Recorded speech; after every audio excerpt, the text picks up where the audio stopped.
Hello, everyone. Tonight we are sitting in the kind of silence that doesn't comfort you. It lingers.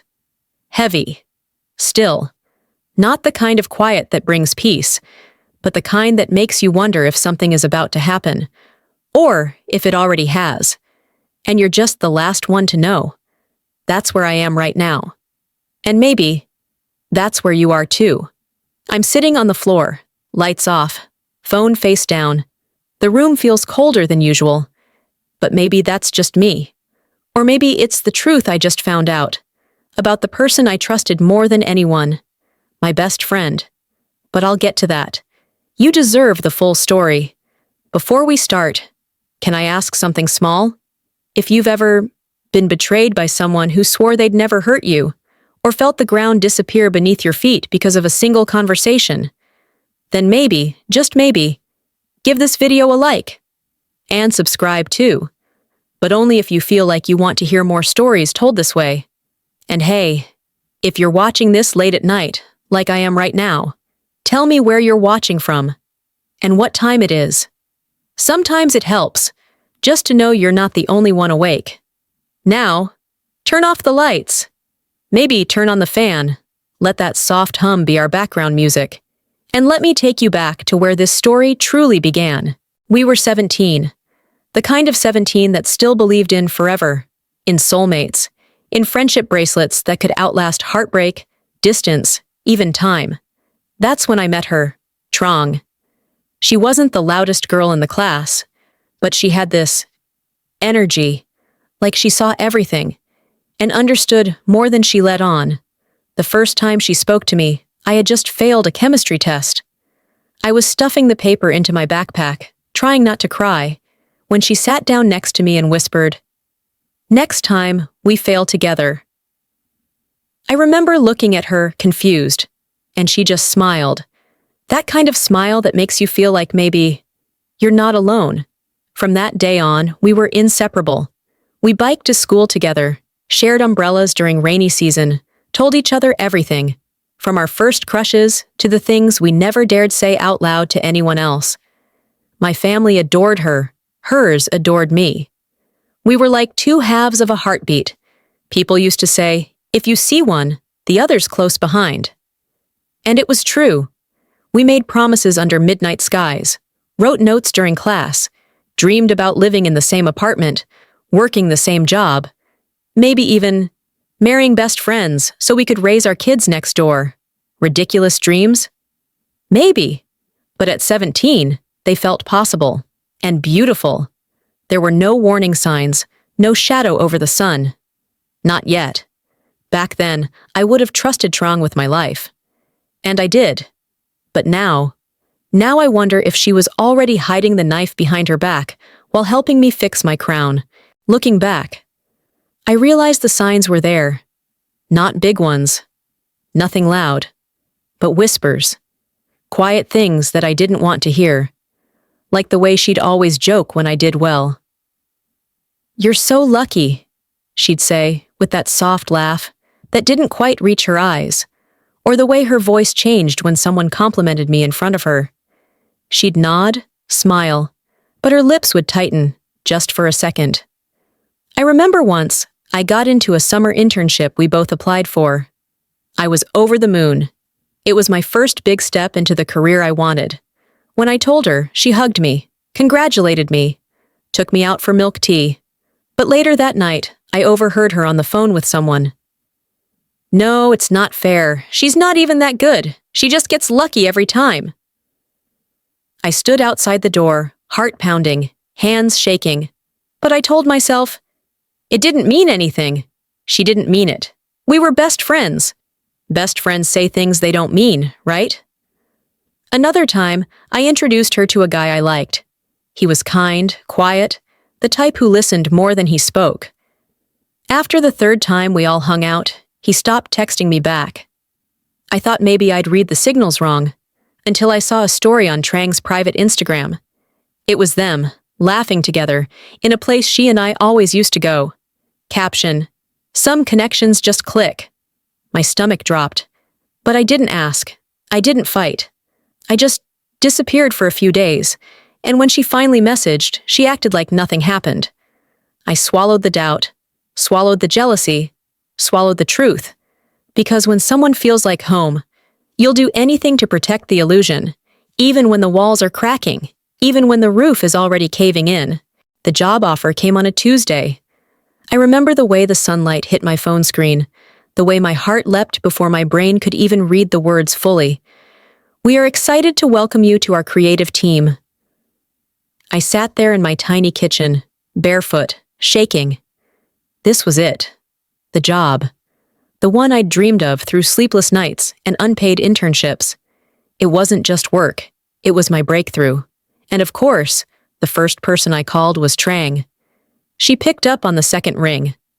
I barely got the words out before she squealed. "Oh my God, you did it! I knew they'd hire you!" We screamed together. She promised a celebration, said she'd bring cake, wine, even candles like it was a birthday. That night, she showed up at my apartment in her favorite denim jacket, the one she wore every time something mattered. We toasted with cheap glasses and expensive hope. I believed her excitement. I really did. But there was something in her eyes I couldn't name. Not jealousy, not bitterness. Something quieter, sharper, like a shadow hiding behind the flame. Still, I let it go. The next few weeks flew by. New routines, new faces, a desk by the window. I was doing what I loved. Pitching ideas, solving problems, staying late not because I had to, but because it felt right. Trang would text me sometimes, "How's my superstar doing?" Or send me memes about office life. She was supportive, warm, the perfect best friend. Until things started to change. It was little at first. A coworker giving me a strange look after a meeting, an email I never received, a client who suddenly preferred working with someone else. I brushed it off, blamed myself. Maybe I wasn't adapting fast enough. I didn't even think to suspect her. Why would I? This was Trang, the girl who walked with me through heartbreak, the one who made me soup when I had the flu. But slowly, one crack at a time, my dream started unraveling, and I didn't even know who was holding the thread. It was just an email. That's how it started.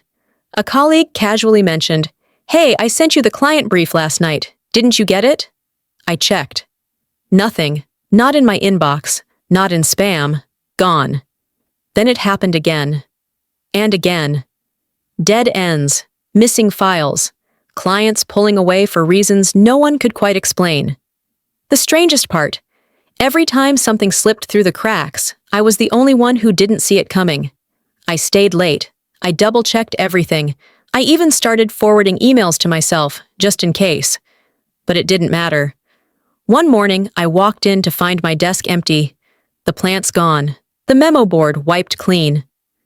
"I needed to reassign your station," someone said, avoiding eye contact. Reassigned? I hadn't requested anything. That same afternoon, my manager pulled me aside, asked if I was okay emotionally, if I was feeling overwhelmed. That's when the dread began. Not the kind that screams, the kind that whispers, the kind that makes you look over your shoulder and feel watched. I went home and sat on my bed, staring at my laptop like it held answers. And that's when it hit me. Trang. No real reason, just a feeling. A cold memory surfaced. She had borrowed my laptop 2 weeks ago. "Just for a sec," she said.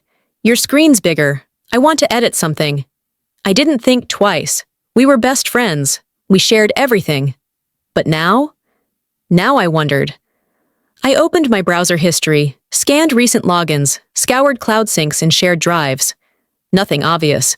Just a few login attempts from an unrecognized device, and an access point near Trang's apartment. Still, I hesitated. This was Trang. I must be overthinking, right? But deep down, something was changing. The trust I'd wrapped around her like a warm blanket was unraveling. And the silence between us? It wasn't just distance anymore. It was hiding something. And I was finally ready to see what. It came on a Thursday. Just a plain envelope. No return address, no stamp, no handwriting, just sitting there, on my desk, waiting. I almost threw it away, but something told me not to. I peeled it open, slowly. Inside, a single sheet of paper, typed, anonymous. Check your company's internal incident reports. Look under your name. You're being set up. By someone you trust. My fingers went cold. Not like a chill, but like blood had stopped flowing. I read it again, and again, trying to convince myself it was a joke, or maybe a mistake. But the voice in my head, the one I'd been ignoring for weeks, was suddenly screaming. I took a deep breath, logged into the company's intranet, searched for internal documentation, security logs, client reports. Then, slowly, I searched for my own name. And there it was. 3 flagged reports. All internal. All confidential. None of which I had ever seen. The first accused me of inconsistent communication. The second, client discomfort. And the third said I had leaked a presentation to a competitor. I felt like I couldn't breathe. I had never done any of those things. Not even close. Each report was signed off anonymously, filed through our internal whistleblower system. I clicked deeper. Each complaint had a timestamp. Each timestamp matched perfectly with the days Trang had visited me at work, or borrowed my laptop, or insisted on helping with little things for my presentations. Coincidence? Maybe, but after everything, it didn't feel like one. That night, I sat in my apartment with the report pages printed in front of me, reading them by lamplight, hands shaking, heart racing. I looked at her contact on my phone, hovered over the call button, but I didn't press it. I couldn't hear her voice. Not yet, not before I was sure. Because if she really did this, if she really planted those lies behind my back, then I wasn't just betrayed. I was being erased. One silent report at a time. Her name was everywhere, not written in bold, not signed at the bottom, but if you knew where to look, it was unmistakable. I started tracing digital breadcrumbs, login histories, file permissions, internal complaints that were supposed to be anonymous, and every path led back to one place. To her. Trang. There was a spreadsheet, a harmless-looking one, sitting deep in a shared folder I hadn't touched in weeks. But when I opened it, I saw tabs labeled with internal codes, each one marked by initials, each one matching people from my department. My name had its own tab. Inside, a timeline of every mistake I'd ever made, every missed deadline, every time a client asked for clarification. Highlighted, categorized, time-stamped. Who would even have that? Why would someone even make that? Then I saw something else.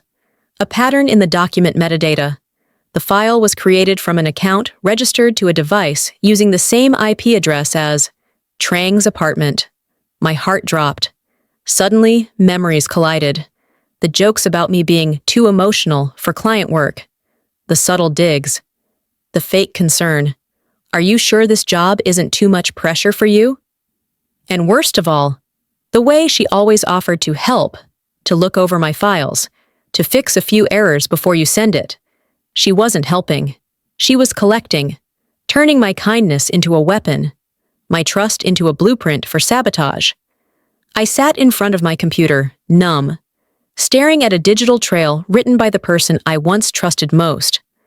I wanted to scream, to cry, to demand answers. But I didn't. Not yet. Because now I wasn't just hurt, I was awake. And the one thing more dangerous than someone who's been betrayed is someone who's done pretending they haven't been. We met at the same cafe we always used to go to. The one with the velvet chairs, the dim yellow light. The chai tea she always said tasted like home. I picked the table near the window, where the sun wouldn't hit my face, where I could watch her without feeling exposed. She walked in like nothing had changed, smiling, waving, that same effortless charm she carried since we were 17. "Lynn," she said, like I hadn't been unraveling for weeks. I nodded, didn't smile back. She sat across from me, unwrapped a straw, stirred her drink slowly. So, what's up? Her tone light, like this was just another catch-up. I stared at her, and then, quietly, why did you do it? Her fingers froze. Do what? The reports, the fake complaints, the spreadsheet with my name on it. Trang, I know. A pause, long, empty. Then a soft laugh, half disbelief, half performance. You think I did that? Lynn? Are you hearing yourself? I didn't answer. She leaned back, crossed her arms. You're stressed. This job, it's messing with your head. I've only tried to help you. By deleting my client files, I said, voice shaking. Her eyes narrowed. And for a second, just 1 second, I saw it. The wall drop. The mask slip. But only for a breath. Then she was back, smiling, shrugging. I have no idea what you're talking about, but if that's what you really believe, maybe we shouldn't be friends anymore. It was a threat dressed as heartbreak, a dagger wrapped in silk. She stood up. I hope you figure things out, she said, grabbing her purse. And when you do, you'll realize how unfair you've been to me. And just like that, she walked out. Not a tear, not a stutter. She left me there, in that velvet chair, with a cup of tea gone cold. And I realized she'd been ready for this moment. Maybe she knew it was coming. Maybe she'd even rehearsed it. But what she didn't know was that I wasn't done, not even close, because I wasn't going to fall apart. I was going to fight. I didn't sleep that night, not even a minute. I lay in bed staring at the ceiling, replaying every word from that cafe, every pause, every deflection, every half-smile that now made my skin crawl. She knew I had figured her out, but she didn't flinch, didn't beg, didn't deny in the way someone truly innocent might.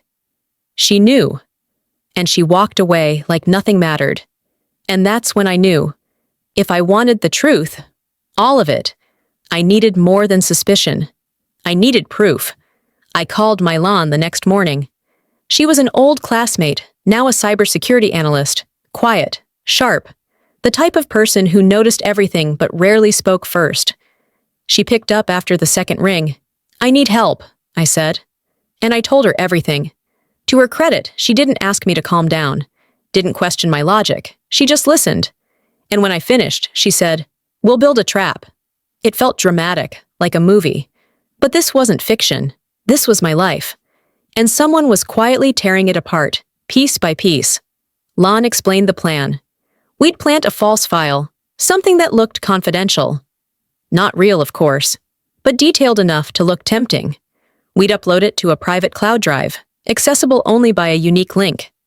Then, we'd wait and watch. The link would be embedded in a fake draft email, saved only on my desktop. No one else would have it, unless they went snooping. And guess what? Trang still had access to my laptop. Months ago, I let her use my Google account to watch a show on her iPad. She saved the login. I never thought to remove it. Now I was counting on it. Lon set up alerts on the drive. Any access, any movement, any login attempt, we'd know. Down to the second. I logged into the dummy file, left it open, then closed the tab. Waited. Nothing happened the first day, nor the second.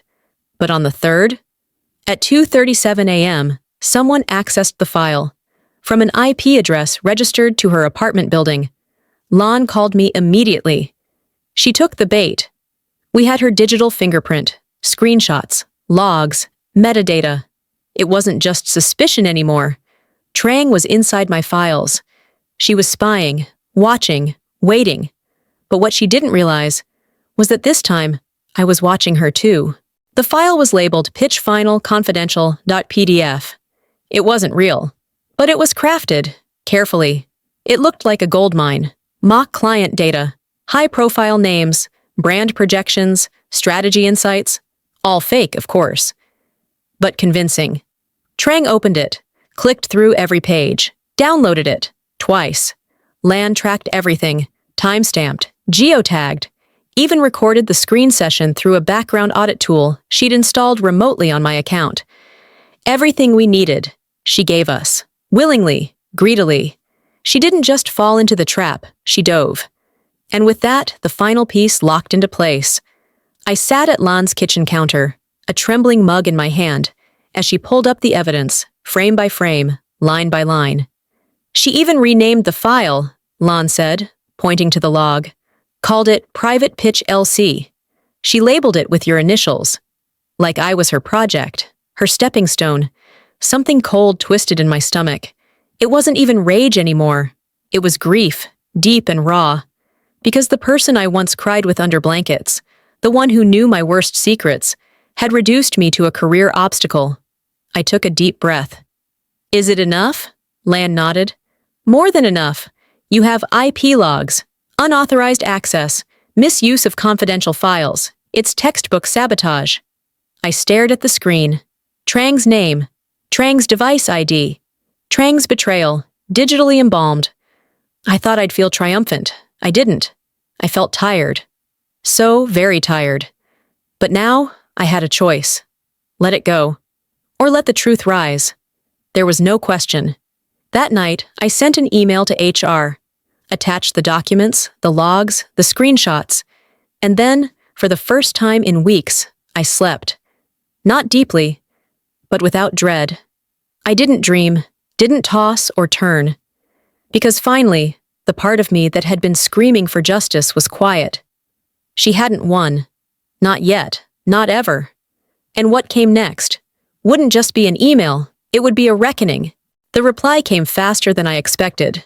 Monday morning, 8:04 a.m., from HR Compliance, subject urgent, request for immediate meeting. My hands were already shaking before I opened it. Lan sat across from me at the cafe, sipping quietly, not asking questions. She knew. She always knew.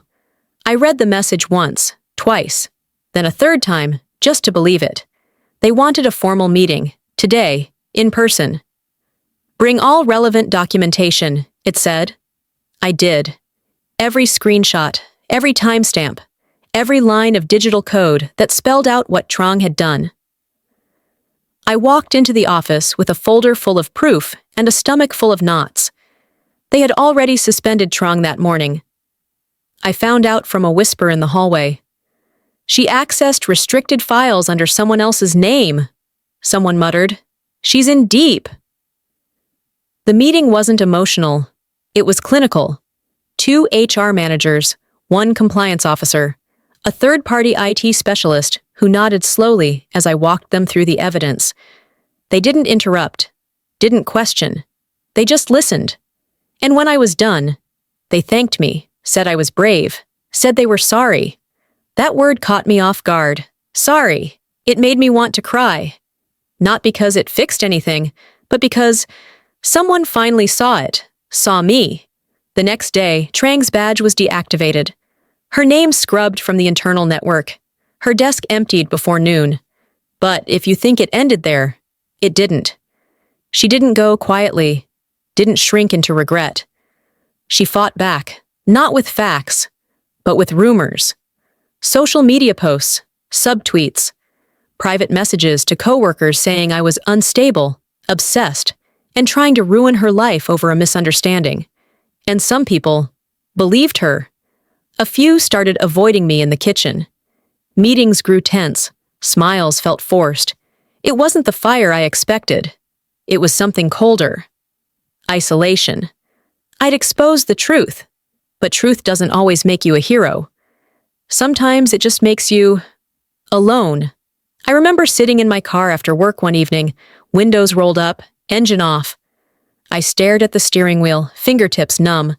I whispered, "Did I win?" But the silence didn't answer. And in that moment, I wasn't sure. Because yes, she was gone. But I was the one still picking up the pieces. The days that followed were quiet, but not peaceful. It was the kind of quiet you get after a storm, where the wind has stopped, but everything is still broken.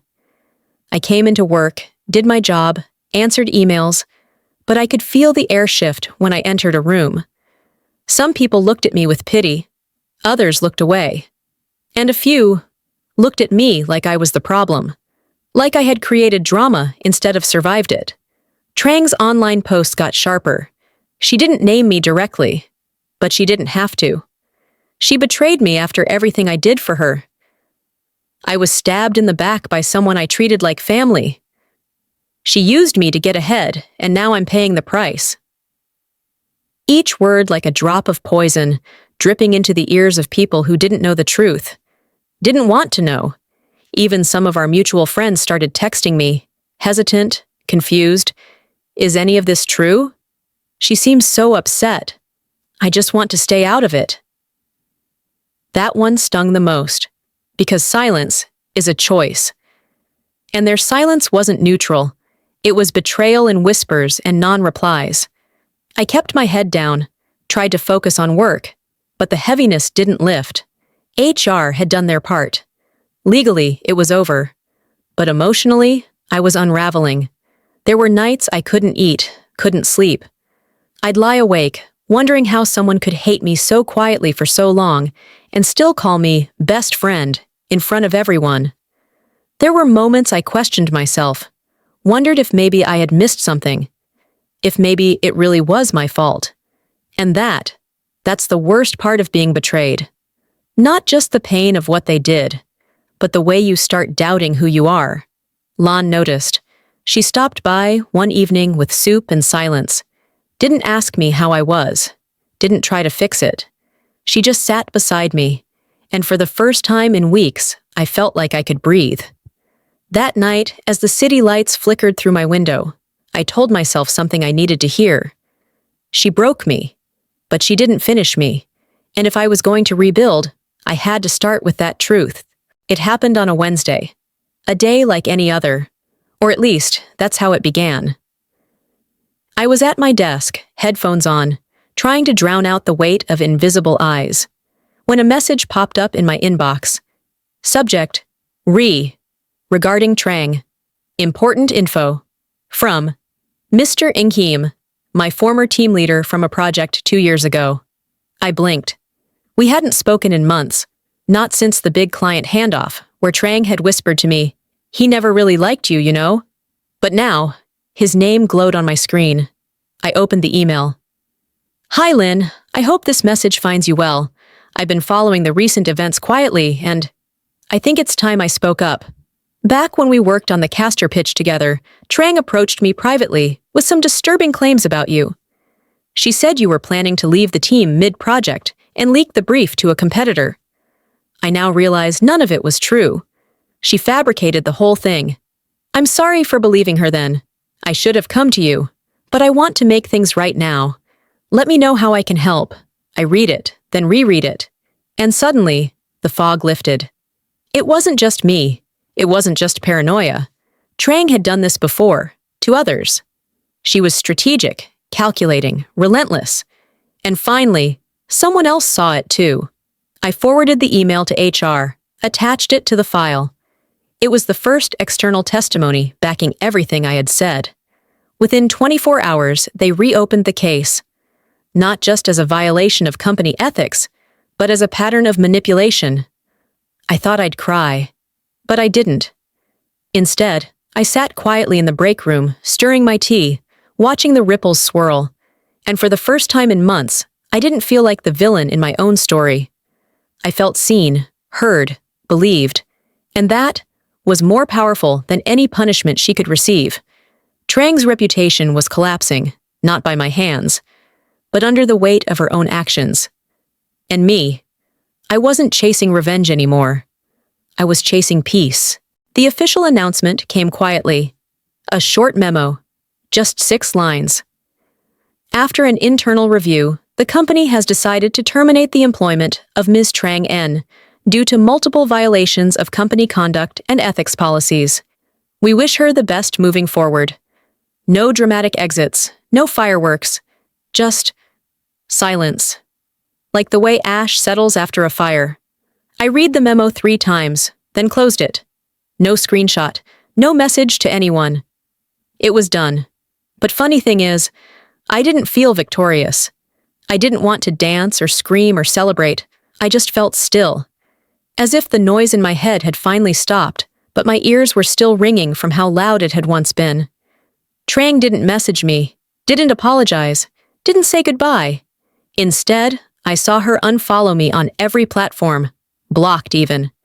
Her way of slamming the door, without touching the handle. People started coming around after that. A coworker who once avoided eye contact brought me coffee. Another dropped by my desk with a soft, "I'm glad you're still here." One by one they returned. Not with big speeches, but with quiet, cautious kindness. But the truth? I didn't need their validation anymore. I had walked through the storm barefoot, alone, bleeding. And now that the skies were clear, I wasn't looking for approval. I was looking for space. I requested to transfer to another team, a fresh start, new desk, new faces, new rhythm, and it felt good. Not exciting, not euphoric, just quietly right. I started waking up without dread, started eating again, laughing again, writing again. I even dug out my old sketchbook, something I hadn't touched in years. Each page, a small piece of myself being stitched back together. Trang lost her job, her image, her circle. But me, I found something far more important. I found myself. Not the version she approved of, not the one that fit into her shadow, but the one who stood alone, shaking, sure, but still standing. And that was enough. There's something quiet about endings. Not the loud kind, not slamming doors or dramatic exits, but the soft closing of a chapter. The kind where you simply breathe and know you're not who you were when it began. That's where I am now. Not broken, not bitter, just changed. Trang was once my safe place, my mirror, my person. And maybe that's what hurts most. Not the betrayal itself, but the years I gave in good faith to someone who only saw me as a threat. But even betrayal has something to give. It teaches you how to see. Clearer, sharper, deeper. It teaches you where trust ends and self-respect begins. It reminds you that love, true love, even in friendship, should never make you feel small or disposable or paranoid for asking questions. I learned that silence is not always peace, that kindness doesn't mean obedience, and that forgiving someone doesn't mean inviting them back into your life. I forgave her, but I let her go, and I chose myself. Every day, again and again. Now, my life is slower, softer, not perfect, but real. I surround myself with people who don't flinch at my truth, who don't compete with my joy, who clap when I win, and mean it. So if you've ever been where I was, if you've ever sat in a room full of people and still felt like no one saw you, I hope you know this. You are not dramatic. You are not weak, and you are not alone. Sometimes the people who hurt you the most are the ones who taught you how to protect yourself, and that is a gift in its own painful way. Thank you for sitting with me through this story. Thank you for letting me speak what I once couldn't. If any part of this found its way into your heart, please consider subscribing or sharing it with someone who needs to hear it. Your support means more than I can say. And I promise, this won't be the last story I tell. Until next time, turn down the lights, turn up the quiet, and sleep, knowing that sometimes, letting go is how we finally come home to ourselves. End of script. Good night.